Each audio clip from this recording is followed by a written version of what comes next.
चालाक हिरण और चीता। चालाक हिरण न केवल अपनी गति और गति के कारण जंगल में प्रसिद्ध था, बल्कि अपने नाम की तरह बेहद चालाक भी था। एक दिन वो स्वादिष्ट फल और अन्य खाद्य पदार्थों के लिए जंगल में घूम रहा था। हालांकि वो बहुत छोटा था, लेकिन वो बिल्कुल भी नहीं डरता था। वो जानता था कि कई बड़े जानवर उसे अपना भोजन बनाना चाहते हैं, लेकिन इसके लिए उन्हें उस चतुर हिरण को पकड़ना होगा, जो बिल्कुल असंभव था। अचानक चतुर हिरण ने किसी की दहाड़ सुनी। वो निश्चित रूप से एक चीता था। आप कैसे एक चतुर हिरण हैं? मुझे बहुत भूख लगी है, मेरे लिए कुछ कीजिए। देखो, तुम चाहो तो मेरा खाना बन सकते हो। लेकिन चालाक हिरण तेंदुए का खाना बिल्कुल नहीं बनना चाहता था। अंत में उसने चारों ओर देखा और उसके दिमाग में एक नुस्खा सोचा। उसने वहां मिट्टी का ढेर पड़ा देखा, लेकिन तेंदुआ तुम्हारा कुछ नहीं कर सकता, क्योंकि यह आज राजा का भोजन है और मैं इसकी रक्षा कर रहा हूँ। यह कीचड़, चीता ने आश्चर्य से कहा। हाँ, यह राजा का भोजन है, चतुर हिरण ने कीचड़ की ओर इशारा करते हुए कहा। और क्या आप जानते हैं कि इसका स्वाद दुनिया में सबसे बेहतरीन होता है? राजा नहीं चाहता कि कोई और उसे खाए। चतुर हिरण की ये बातें सुनकर तेंदुआ पहले तो काफी देर तक कीचड़ को चा रहा, तब कही, मैं राजा के इस भोजन का स्वाद लेना चाहता हूँ। नहीं, तेंदुआ नहीं, राजा सलामत बहुत क्रोधित होंगे, लेकिन मुझे थोड़ा ही स्वाद आएगा। इसके बारे में राजा को पता भी नहीं चलेगा। ठीक है, तो मुझे यहाँ से बहुत दूर जाने दो, कि कोई मुझ पर दोष न लगा सके। ठीक है, चतुर हिरण, तुम यहाँ से जा सकते हो।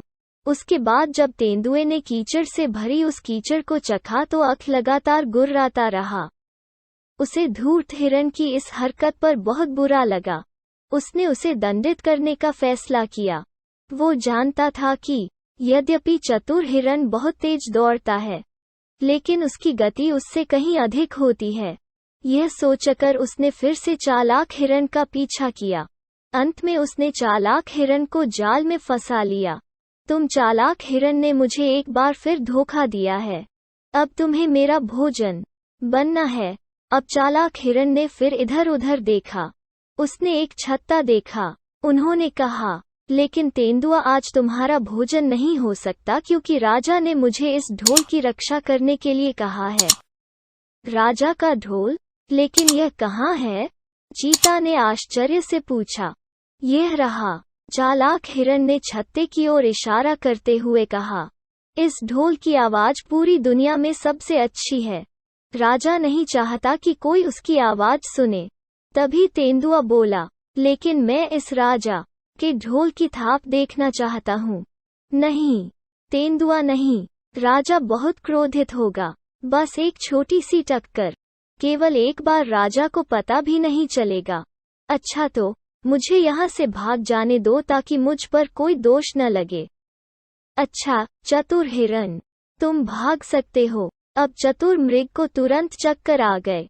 बहुत खूब, राजा का ढोल कितना अच्छा है। तेंदुआ इतना कहकर पेड़ पर चढ़ गया और हाथ से वार कर दिया। बस जज्जर, अब क्या हुआ? सभी मधुमक्खियां बाहर निकलीं और तेंदुए को काटने लगीं। वो दर्द से चिल्लाने लगा। किसी तरह वो तेजी से पेड़ से नीचे उतरा और जान बचाने के लिए तालाब में कूद गया। अब चीता क्रोध से भर उठा। वो किसी भी कीमत पर चालाक हिरण को सबक सिखाना चाहता था। वो फिर से और तेज दौड़ने लगा। उसने चालाक हिरण का पीछा करते हुए उसे जाल में फंसा लिया। चालाक हिरण, तुमने मुझे 2 बार धोखा दिया है, लेकिन अब तुम्हें मेरा खाना बनना है, चीता ने गुस्से से कहा। चालाक हिरण ने फिर इधर उधर देखा। उसने एक बड़ा अजगर देखा। उसने अपने शरीर को लपेटा और खुशी से सो गया। नहीं, तेंदुआ नहीं, मैं आपका भोजन नहीं हो सकता, क्योंकि राजा ने मुझे अपनी बेल्ट की रक्षा करने के लिए कहा है। ये राजा की बेल्ट कहाँ है? तेंदुआ ने आश्चर्य से सिर घुमाया।